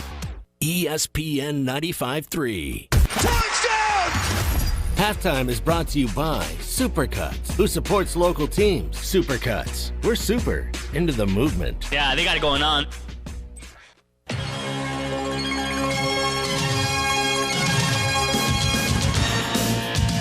You're listening to Halftime with Phil Elson and Ty Richardson. He lost it. And Arkansas, Tony Bua comes away with it, and Arkansas comes away with the win in 7 overtime. Connor O'Gara joining us from Saturday Down South. He does this every Monday right about here. Connor, we have been beset by angry Arkansas football fans for the last 90 minutes. Ty and me have barely had a moment to get a word in, so I was going to say have at it, but I know as you wrote in your column about one thing you learned from every SEC team this last weekend, that most definitely at Arkansas it can and it did get worse. I didn't think that was possible. I really didn't. I mean, when he came out, Chad Morris comes out and makes I don't know if you guys want to call it a guarantee or whatever. He said we're going to win, and whether he felt like he had a good chance of winning. But the comment, for that to sit there and then to come out and lose by 30 at home, I mean, that's a big fat pill to swallow. And I don't know how Arkansas fans can think anything other than just total incompetence right now. Yeah, well, the team definitely looks incompetent. You allow Mississippi State to ground up almost, 500 yards on the ground, just incredible. So, there were other things that happened in the SEC, which included the cocktail party, Georgia winning 24-17. So I guess Florida not quite ready for prime time. I think that's fair. And, I thought Florida was going to win this game. And I thought basically the last month told us that Florida was the more complete team.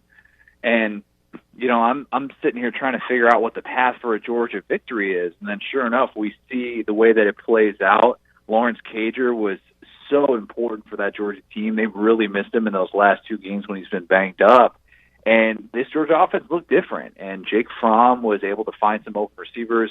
Every third down was just like another gut punch to Florida, and that was the difference in that game. I didn't think Dan Mullen had his best game as a play caller. I wasn't crazy about the usage of Emory Jones to have him come in when Kyle Trask looked like he was really getting rolling and leading a successful drive, and then it stalls out. So, yeah, I mean, I'm under the impression that Georgia is a little bit slightly above Florida right now, even though they haven't necessarily played to their potential heading into the cocktail party. I think they're back on track, and I think that they're going to be a very, very interesting team to have to face for whoever wins the SEC West.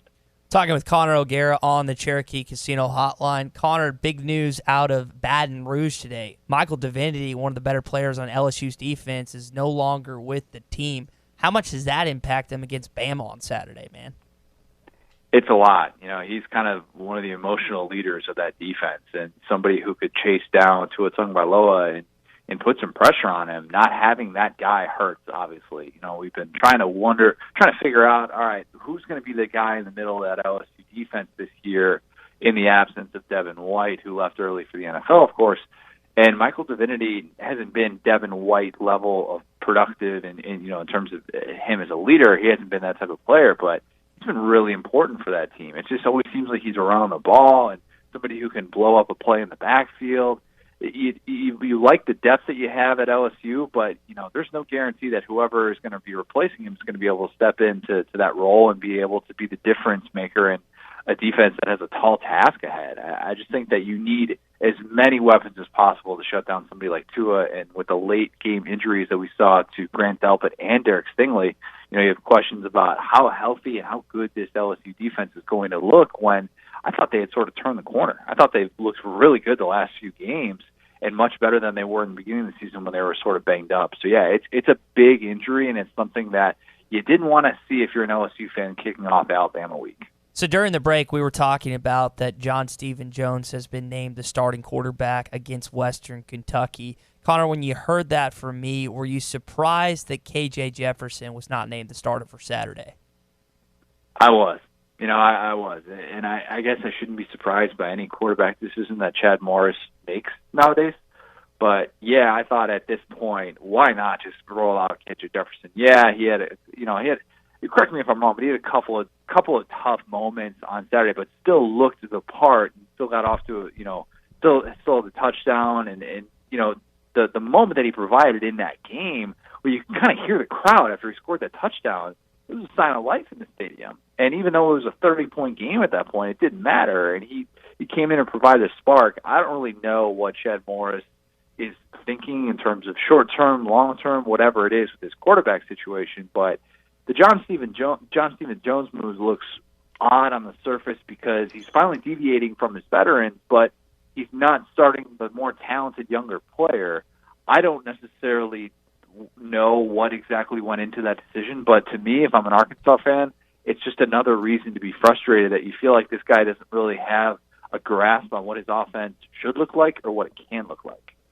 Well, and it's interesting the way you put it there, Connor, because I think that that Chad Morris is a little too married to the idea of quarterbacks knowing his playbook instead of adjusting to the talent that you have there. I've always thought good coaches aren't so rigid on the way they expect their offense to be run, that it's got to be this way or that way. You've got certain players on the field that have talents that don't fit your offense. Those were the two quarterbacks that he was playing this year up until now. Yeah, this will be the 7th quarterback that he started at Arkansas. Is that right? Or 6th or whatever it is. 6th. I mean, 6th quarterback that he started at Arkansas and probably like 8th that he's played since he's been there. I mean, that to me, that's a sign that's probably on you at this point, right? I mean, at some point you got to take a long look in the mirror and say, am I doing this the way that is allowing my players to have success? Because it's one thing to be bad. It's another to be this bad, and to have this much wishy-washy, sort of substitution patterns when it comes to quarterback play. It's odd to see for somebody who has an offensive mind when when the Ben Hicks decision came down, everybody takes to social media and blasts the decision, and kind of rightfully so. And it looks even worse when they're proven right within, the first quarter of that game. I just don't get kind of what goes into who's going to start in a given week and if he has any sort of long-term plan. So the first high-profile firing went down over the weekend with Willie Taggart being let go at Florida State. I've seen Mark Stoops possibly connected to Florida State, and I wonder, are the Seminoles really a top 10 or top 15 program in the country? And could you see a Mark Stoops leaving, admittedly, lower expectations at Kentucky for a bigger payday potentially at Florida State? The first part of that question, I do think it is. I mean, I think it's when you combine I think some of the history stuff is a little bit overrated, but FSU has won a national title in this decade. It's still a big national brand. It still has the state of Florida to be able to recruit in, and it still has a lot of financial backing from its boosters. I think that matters. As to whether or not Mark Stoops would take that job, I'm not convinced that he would entertain that going down that road. And part of it is because, not just to say that he's definitely going to be a Kentucky lifer, but I think he sees a lot of attractive elements with winning at a place like Kentucky. He's a gritty guy from Youngstown, Ohio, who just goes into the state of Ohio and turns guys like Benny Snell, who are overlooked by the Ohio States of the world, and just turns them into studs. And then, he pretty much spends his entire time at Kentucky saying, this is, I think that we're a legit program. I think we need to get more respect. I think that kind of plays into who he is as a coach, as a person. I don't know if the Florida State offer would be that attractive for him to leave. He's got a very favorable deal at Kentucky. Kentucky is a basketball-first school. They've still paid him really, really well, and it's incentive-laden to make him want to stay at a place like that for a long period of time. So, yeah, I'm not convinced that he would even, consider, realistically, if that was going to be offered. I'm not sure how realistic that would be for him. I think there are going to be other targets that are ahead of him on that list. But, I mean, in my opinion, personally, I would love for a guy like him to take over at Florida State. I think that's kind of what they need, whether they're willing to admit it or not. Connor, 30 seconds. If Chad Morris and Arkansas lose to Western Kentucky with Ty Storey coming in, does he deserve to be fired after that game? Yes. I don't need 30 seconds. Yes, that's my answer. That's a 2-second answer. And we're talking right after the game, not waiting till the end of the season, right, Ty? That's kind of how I worded it, so yeah. Okay. All right. Connor, always appreciate your time, your expertise. Enjoy the week of college football playoff poll talk finally, and we'll talk about it next week. Appreciate it, guys.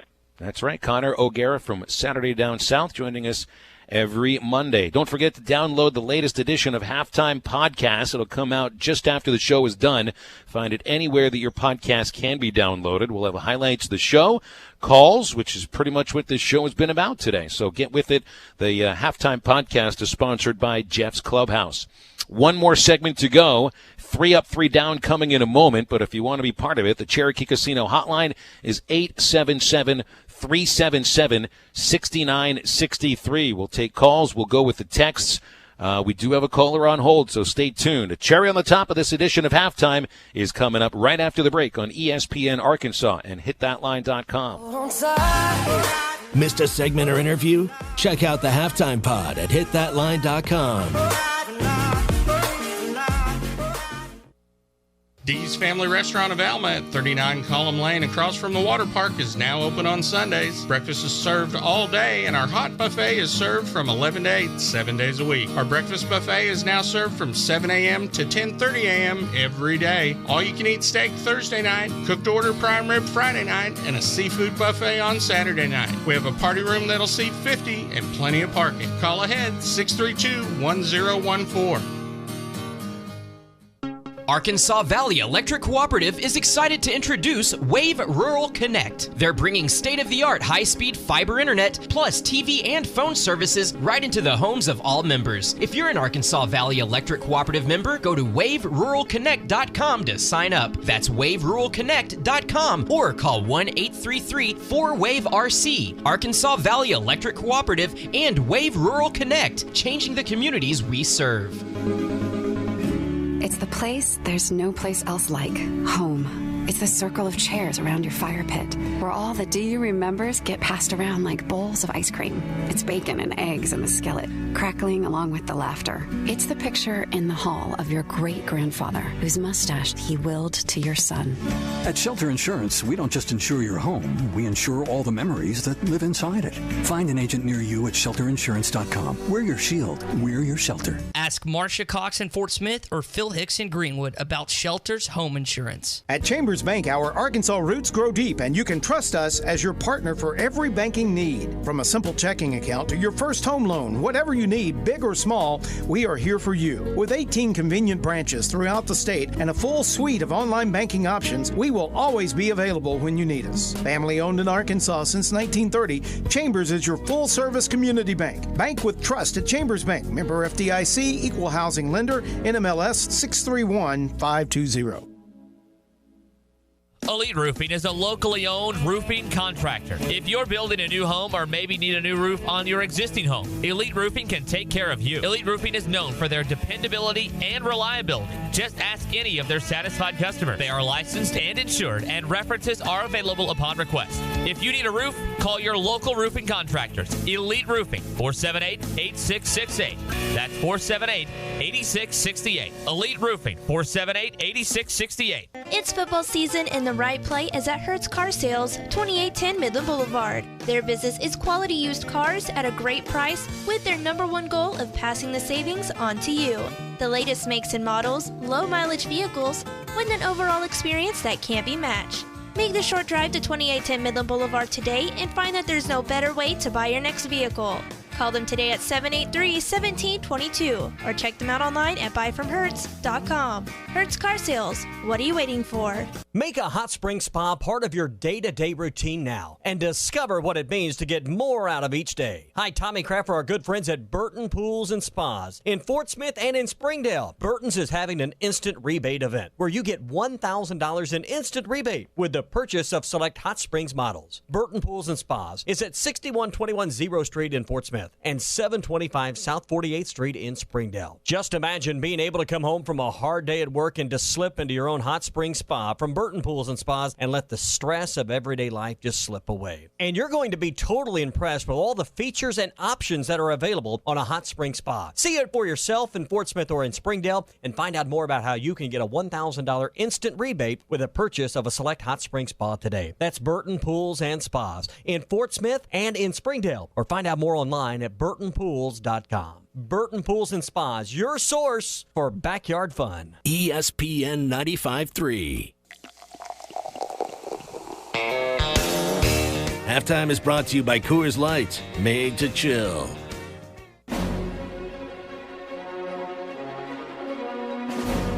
You're listening to Halftime with Phil Elson and Ty Richardson. Brantley trying to turn the corner, lost the football, and the Hawks have it. They will have it at the 35-yard line. Jevin Calloway came up to make the hit. Closing out halftime with a cherry on the top. Joe Craddock at the press conference today talking about John Stephen Jones and KJ Jefferson. Says we will see Jefferson early. We will work on a plan for Jefferson. Goes on to say the bye week was big for KJ. We can definitely expand a package for him this week.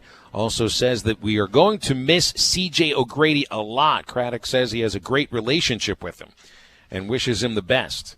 I wonder if that relationship continues to be great after your best offensive player this season, I think O'Grady has been, essentially sounds like, if he and Morris decided to agreed to part ways, that has the feel of a player giving up on a team. And if he is hoping to not be injured so that he can go in the draft, I think there are going to be a lot of questions about O'Grady and the off-field stuff.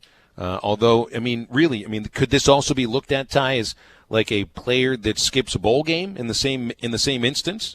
I was thinking about that, and I was looking at the two guys that we saw on Saturday with Rakeem Boyd and McTelvin Agim, and I was wondering to myself, I didn't ask the question, I probably should have, would either of these guys being NFL prospects consider sitting out one of the last couple of games or anything? I know that's a new way of thinking, and a lot of our listeners are cringing hearing that, and I don't agree. I don't think they should. It's a team game. You close out the season, you do what you started, but that's just a possibility now in college football that players are looking to do. And most of the time it's a bowl game that they'll sit out because they don't feel like, unless it's a college football playoff or a national championship or a BCS bowl, that it's worth anything. But I'm curious to see if the postseason experience of not playing, or the idea of not playing the postseason, if that eventually seeps over to regular season games with teams with no shot at a bowl, Phil.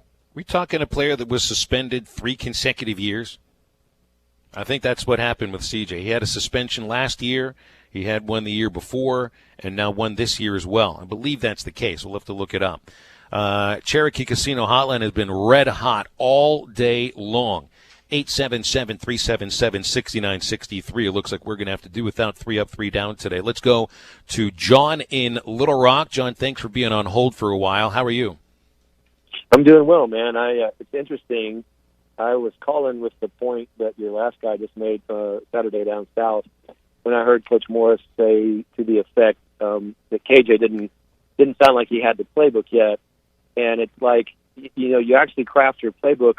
I've played college sports and I've coached, and you craft your playbook around the players you have. So you don't inherit the New York Giants and then become a West Coast offense when you have Saquon Barkley. You run the ball, or you don't inherit the Lakers and become a three-point shooting team when you have all those big players around LeBron.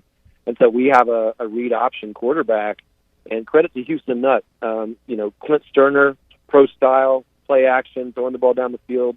Then he gets Matt Jones, and Matt Jones comes in there and breaks off 50-yard runs. All of a sudden, we become a read option team. And Matt Jones runs that play every time, and then sometimes he pulls it up and slings it down the field. So we've got KJ Jefferson, a read option quarterback, who's probably the most talented guy we have on the field at any position. And then we've got Boyd, who we can run the read option with, which is insanely good to me. That's a great 1-2 punch. And we've got Burks. If you think about next year going into the 2020 with those three guys, yeah, you still need an offensive line. Yeah, you still need to have a defense show up at some point.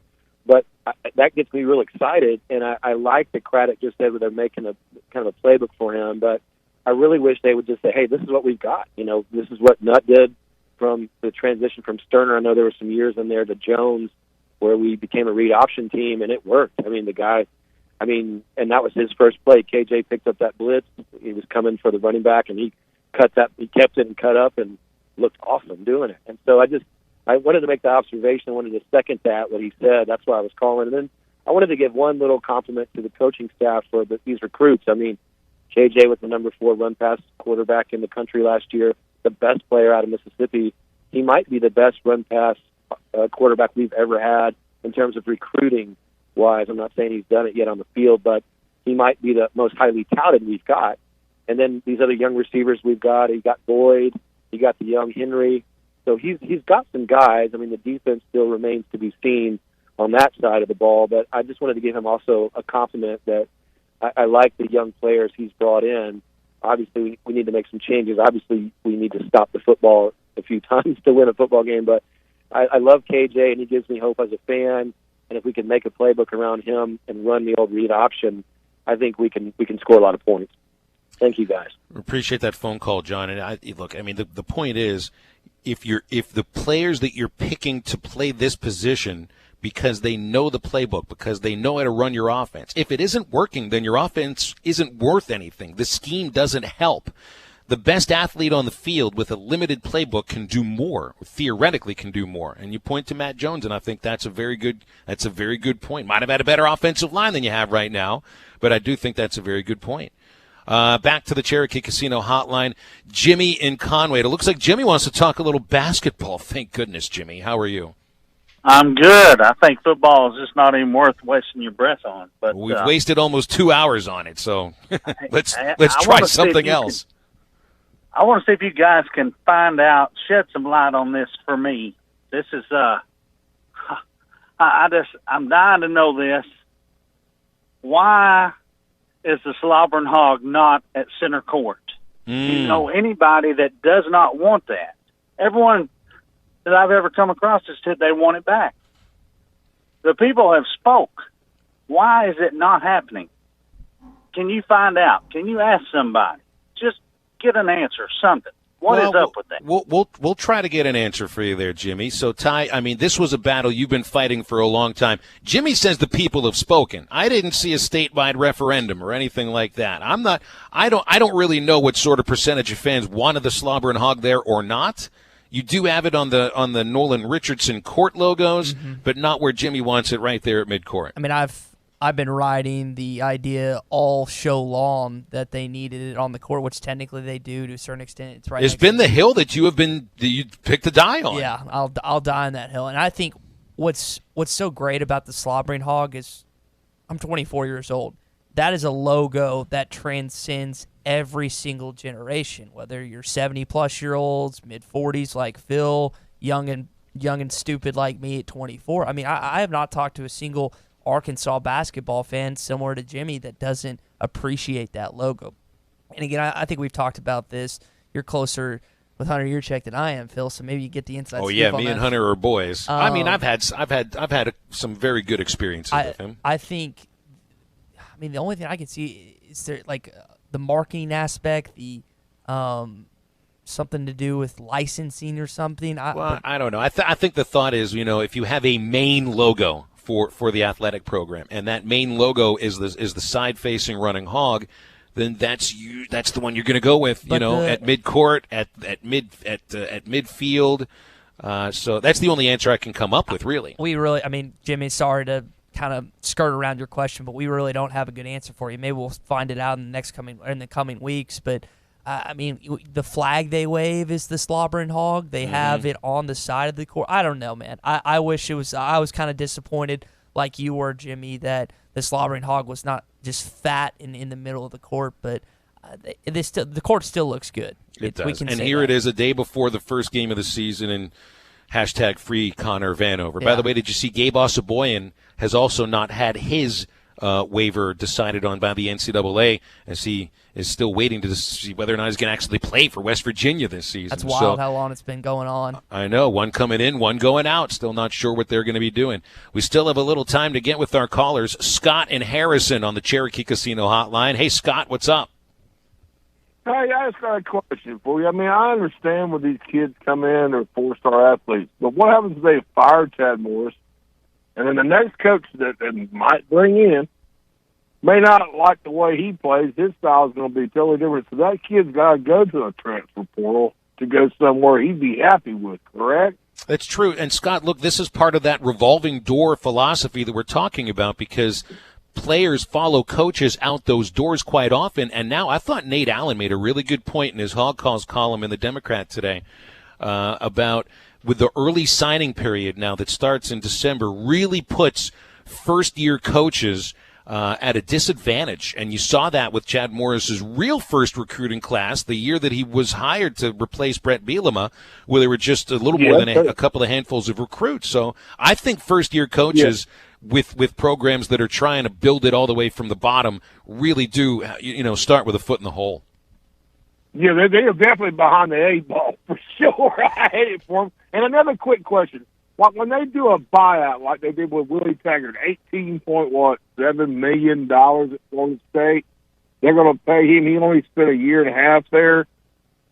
Who pays all that money? Even though I was told it was a contribution from the alumni, that's going to be there. But well, my understanding, and Scott, appreciate the phone call. My understanding, and I think a lot of other athletic departments use their foundations the same way that Arkansas uses the Razorback Foundation. Comes from private donations. I don't think it's coming from the university, but I don't know the ins and the outs of Willie Taggart's contract. I just know it's an $18 million buyout, and Florida State paid Oregon Taggart's buyout there.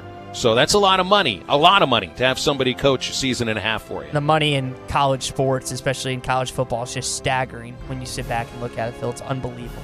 It has been a staggering show today. We really appreciate all of our callers and our texters. Let's keep it going tomorrow. Have a great rest of your day. For Ty, I'm Phil. Get up, get out, and get better.